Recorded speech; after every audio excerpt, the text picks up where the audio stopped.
കണ്ണൂരിന്റെ കാര്യം, കണ്ണൂരിൽ വലിയ ഗ്ലാമർ രാഷ്ട്രീയ പോരാട്ടം നടക്കുന്നു. കെ സുധാകരനും MV ജയരാജനും പരസ്പരം ഏറ്റുമുട്ടുന്ന കണ്ണൂർ മണ്ഡലത്തിൽ കഴിഞ്ഞ നിയമസഭാ തെരഞ്ഞെടുപ്പിൽ കോൺഗ്രസിന്റെ കൈപ്പത്തിയിൽ മത്സരിച്ച C രഘുനാഥ് ആണ് അവിടെ BJPയുടെ സ്ഥാനാർത്ഥിയായി വരുന്നത്.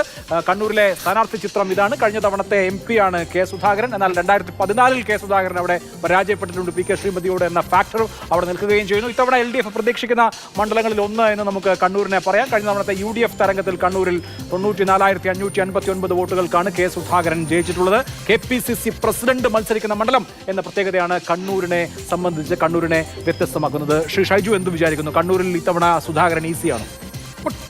ഒട്ടും ഈസിയല്ല. ബിക്കോസ് കെ സുധാകരന്റെ എതിർ സ്ഥാനാർത്ഥി CPM-ന്റെ ജില്ലാ സെക്രട്ടറി കൂടിയായ സംസ്ഥാന ഒരു അധികായൻ എന്ന് വിശേഷിപ്പിക്കാവുന്ന MV ജയരാജനാണ് മത്സരിക്കുന്നത്.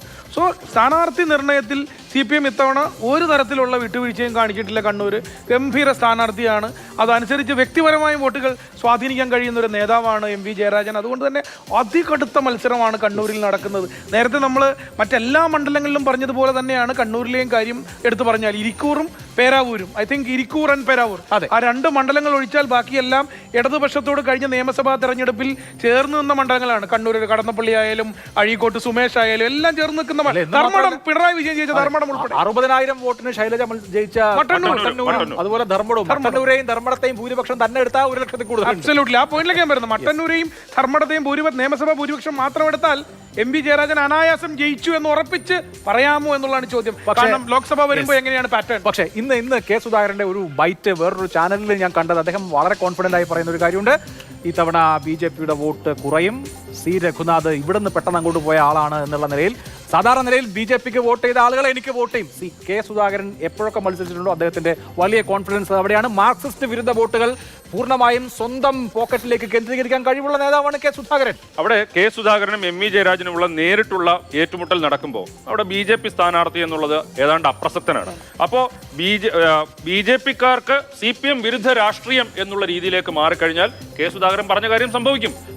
ഈ C രഘുനാഥിന് കിട്ടേണ്ട BJP വോട്ടുകൾ പോലും കിട്ടാതിരിക്കുകയും അത് കുറെയൊക്കെ CPM വിരുദ്ധ പാളയത്തിലേക്ക് പോവുകയും ചെയ്യാം. ശരി, അതിനെ മറികടന്ന് വേണം MV ജയരാജന് ജയിക്കുകയാണെങ്കിൽ ജയിക്കാം. കണ്ണൂരിൽ മാർക്സിസ്റ്റ് രാഷ്ട്രീയവും മാർക്സിസ്റ്റ് വിരുദ്ധ രാഷ്ട്രീയവുമേ ഉള്ളൂ. അതിന് രണ്ട് പ്രതീകങ്ങൾ ഏറ്റുമുട്ടുമ്പോൾ കെ സുധാകരൻ പറഞ്ഞത് നടക്കാനുള്ള എല്ലാ സാധ്യതയുമില്ലേ? പക്ഷെ അതുകൊണ്ട് അദ്ദേഹം ജയിക്കുമോ എന്നുള്ളതാണ്. രാഷ്ട്രീയ വോട്ടുകളുടെ കാര്യം പറയുമ്പോൾ നമ്മൾ നേരത്തെ മറ്റൊരു മണ്ഡലത്തിലെ കാര്യം പറഞ്ഞു ചിരി പാർട്ടി വിരുദ്ധമാണ് എന്ന് കരുതുന്ന നേതാക്കളാണ് പൊതുവെ CPM എന്ന്. പക്ഷേ MV ജയരാജൻ ആ ശ്രേണിയിൽ നിന്ന് കുറച്ചൊന്ന് മാറി നടക്കുന്ന ഒരു പക്ഷേ കോടിയേരി ബാലകൃഷ്ണൻ ശൈലിയിൽ കടന്നു പോകുന്ന ഒരു നേതാവാണ്. പക്ഷെ കണ്ണൂർ കടുത്ത മത്സരമുണ്ട്. നിങ്ങൾ പറഞ്ഞ ഘടകങ്ങളൊക്കെയും ആ ഭൂരിപക്ഷത്തെ ആർക്കൊപ്പം മണ്ഡലത്തെ നിർത്തും എന്നതിനെ കൂടി സ്വാധീനിക്കും. യെസ്, ഡോക്ടർ ഫസൽ ഗഫൂർ, താങ്കൾ എന്താണ് ഈ കാര്യത്തിൽ വിചാരിക്കുന്നത്? കണ്ണൂരിൽ KPCC പ്രസിഡന്റ് കെ സുധാകരൻ ഒരിക്കൽ കൂടി തെരഞ്ഞെടുക്കപ്പെടുമോ? KPCC പ്രസിഡന്റിന്റെ ചില അപ്പക്കവുമായിട്ടുള്ള സ്റ്റേറ്റ്മെന്റുകളും മറ്റുള്ള കാര്യം കൊണ്ടും പിന്നെ അദ്ദേഹം ഇങ്ങനെ പറയാം ഞാൻ RSSലോട്ട് പോകും, ഇങ്ങനെയുള്ള കാര്യങ്ങളൊക്കെ പറഞ്ഞത് എത്രത്തോളം ജനങ്ങളെ ബാധിക്കും എന്ന് എനിക്കറിഞ്ഞൂടാ. MV ജയരാജനെ പറ്റി പറയുകയാണെങ്കിൽ ലക്ഷണമൊത്തൊരു നേതാവാണ് അദ്ദേഹം. എല്ലാവരുമായിട്ട് ബന്ധങ്ങൾ കീപ്പ് ചെയ്യുകയും അദ്ദേഹത്തിന് ആ സ്റ്റാലിനിസ്റ്റ് ഔട്ട്ലുക്ക് ഒന്നും ഇല്ലാത്തൊരു വ്യക്തിയാണ്. നല്ലൊരു ഓർഗനൈസറാണ്. കാരണം ഞാൻ കണ്ണൂർ 2 പരിപാടി അദ്ദേഹത്തിന് പങ്കെടുക്കാൻ വേണ്ടി പോയിട്ടുണ്ട്. മികച്ചൊരു ഓർഗനൈസർ, ജനങ്ങളായിട്ട് കോൺടാക്ട്, നമ്മൾ ഫോൺ വിളിച്ചാൽ ഉടനെ ഫോൺ എടുക്കുന്ന നേതാവ്. അങ്ങനെയുള്ള കാര്യങ്ങളൊക്കെ വെച്ച് നോക്കിയിട്ട് ഞാൻ നേരത്തെ പറഞ്ഞൊരു കാര്യമുണ്ട്, ഈ തൂത്തുവാരലുണ്ട്. അത് ഇല്ലെങ്കിൽ ഒരു സംശയവും നമുക്ക് വേണ്ട, ജയരാജൻ അവിടെ ജയിക്കും. കാരണം ജയരാജനെ സംബന്ധിച്ചിടത്തോളം ഈ ന്യൂനപക്ഷ വോട്ടാണെങ്കിൽ തന്നെ കൂടുതൽ ന്യൂനപക്ഷങ്ങളുടെ വോട്ട് അത് താല്പര്യം ജയരാജന് നല്ല ബന്ധങ്ങളുള്ളതാണ് ന്യൂനപക്ഷമായിട്ടൊക്കെ. അവിടെ അങ്ങനത്തെ അദ്ദേഹത്തിനെ പറ്റി ഒരു വർഗീയമായിട്ടുള്ളൊരു കാഴ്ചപ്പാടോ അത്തരത്തിലുള്ള മറ്റേ പ്രശ്നങ്ങളൊന്നുമില്ല. അതുകൊണ്ട് ഞാൻ പ്രതീക്ഷിക്കുന്നത് നേരിയൊരു ഭൂരിപക്ഷത്തിന് അവിടെ ജയരാജൻ ജയിക്കും തന്നെയാണ്. ശരി, റാഷിദിന്റെ വലിയൊരു സംഭവം. യെസ്, കണ്ണൂരിൽ ആര് റാഷിദ്? കണ്ണൂരിനെ സംബന്ധിച്ചിടത്തോളം കെ സുധാകരൻ നിലവിലെ MP ആണ്. കണ്ണൂരിൽ കെ സുധാകരനെ സംബന്ധിച്ചിടത്തോളം അദ്ദേഹത്തിൻ്റെ രാഷ്ട്രീയ ഗ്രാഫ് എന്ന് പറയുന്നത് ഗംഭീരമായ പ്രസംഗങ്ങളായിരുന്നു. ഒരു കാലത്ത് വലിയ രീതിയിലുള്ള പ്രസംഗങ്ങളായിരുന്നു.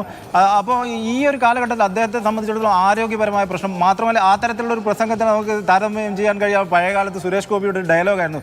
കമ്മീഷണർ സിനിമ പോലെ, ദി കിങ് സിനിമ പോലെയുള്ള, ശശികല സിനിമ പോലെയുള്ള ഒരു പ്രസംഗം നടത്തുന്ന അത് ഇന്ന് ആ തരത്തിലുള്ള പ്രസംഗം പോലും രാഷ്ട്രീയ കേരളം സ്വീകരിക്കപ്പെടുന്നില്ല. അങ്ങനെയുള്ള ഒരു സാഹചര്യത്തിൽ കെ സുധാകരൻ സംബന്ധിച്ചിടത്തോളം ആരോഗ്യപരമായ കാര്യങ്ങളിൽ അദ്ദേഹത്തിന് വെല്ലുവിളിയുണ്ട്. അതുപോലെ തന്നെ ഈ ഫസൽ ഗഫൂർ സാർ പറഞ്ഞതുപോലെ അദ്ദേഹത്തിൻ്റെ പല സ്റ്റേറ്റ്മെൻറ്റുകളും ഈ സംഘപരിവാർ ചാപ്പ കേരളത്തിലെ ഇടതും വലതുമുള്ള രാഷ്ട്രീയ നേതാക്കൾക്ക് പലപ്പോഴും മാറി മാറി ചാപ്പ കുത്തി കൊടുക്കുന്നതാണെങ്കിലും ഇത് സമീപകാലത്ത് വന്ന സംഘപരിവാരവുമായി ബന്ധപ്പെട്ട ഈ ചാപ്പയടി എന്നുള്ള പ്രയോഗത്തോട് ഞാൻ യോജിക്കുന്നില്ല. എന്നിരുന്നാലും ആ ഒരു കാറ്റഗറിയിൽ കെ സുധാകരൻ വെല്ലുവിളി നേരിടുന്നുണ്ട്. എത്രത്തോളം മുസ്ലിം ലീഗിൻ്റെയും ആ തരത്തിൽ വരേണ്ട വോട്ടുകൾ കെ സുധാകരനിലേക്ക് എത്തപ്പെടും എന്നുള്ളത് ഒരു നാളെ നമ്മൾ കാണാൻ കഴിയുന്ന. ഒപ്പം ഈ വലിയൊരു വേവ് ഉണ്ടായി കഴിഞ്ഞാൽ കെ സുധാകരൻ കയറി വരും എന്നുള്ളതിനപ്പുറം നിലവിൽ എം വി ജയരാജൻ്റെ ജയമാണ് ഞാൻ കാണുന്നത്.